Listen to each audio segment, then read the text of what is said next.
வணக்கம் நண்பர்களே. இன்றைக்கி புத ஆதித்ய யோகத்தை பற்றி பார்க்கலாம். அதாவது பார்த்திங்கன்னா, சூரியன், சுக்கிரன், புதன் இது மூணுமே ஒரு மாதத்திற்கு ஒரு தாட்டி பயிற்சி ஆகிறதுனால மேக்ஸிமம் பார்த்திங்கன்னா இவங்க முக்கூட்டு கிரகங்கள்னு சொல்லுவாங்க. இது மூணுமே இணைஞ்சு தான் இருக்கும். மேக்ஸிமம் ஒரே ராசியில் இணைஞ்சிருப்பாங்க, இல்லை அடுத்தடுத்த ராசியில் இருப்பாங்க.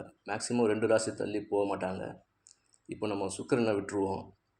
புதனும் சூரியனும் இணைவு இருக்கும்போது புத ஆதித்ய யோகத்தை கண்டிப்பாக கொடுக்குது. ஆனால் இந்த புத ஆதித்ய யோகம் எப்படியெல்லாம் பங்கமாகுதுன்றதை நம்ம பார்ப்போம். அதாவது சூரியனும் புதனும் பகை நீசம் இல்லாமல் இருக்கணும் கண்டிப்பாக. அப்போ தான் இந்த புத ஆதித்ய யோகம் வேலை செய்யும். இந்த புத ஆதித்ய யோகம் எப்படின்னா, புத்தி கூர்மை, அப்சர்வேட்டிவ் மைண்டு, நல்ல அறிவாற்றல் இதெல்லாமே புத ஆதித்ய யோகத்தில் தான் கிடைக்கும். அதே மாதிரி பார்த்திங்கன்னா டபுள் டிகிரி வாங்கிறதுக்கான வாய்ப்புகளும் புத ஆதித்ய யோகம் கொடுக்கும். பட் ஆனால் இந்த இடத்துல எந்த விதத்துலேயும் சூரியனோ புதனோ எதுலேயுமே பாதிக்கப்படக்கூடாது. எப்படின்னா, சூரியன் 10 டிகிரிக்குள்ளே புதன் இருக்கும்போது அஸ்தமனம் ஆவார்.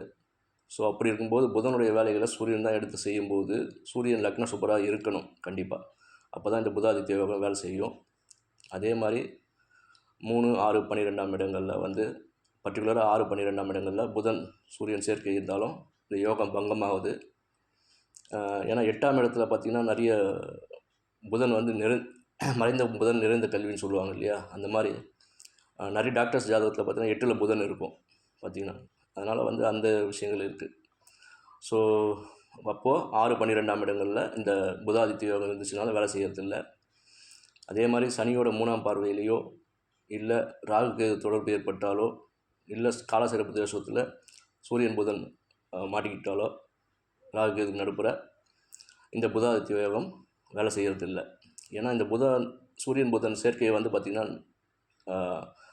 ஒரு 80% மக்களுக்கு கண்டிப்பாக இருக்கும். ஆனால் இந்த யோகம் வேலை செய்யுதான்னு பார்த்திங்கன்னா இந்த மாதிரி விஷயங்கள் எல்லாமே, அதனால் இந்த யோகம் பாதிக்கப்படுது. நன்றி நண்பர்களே.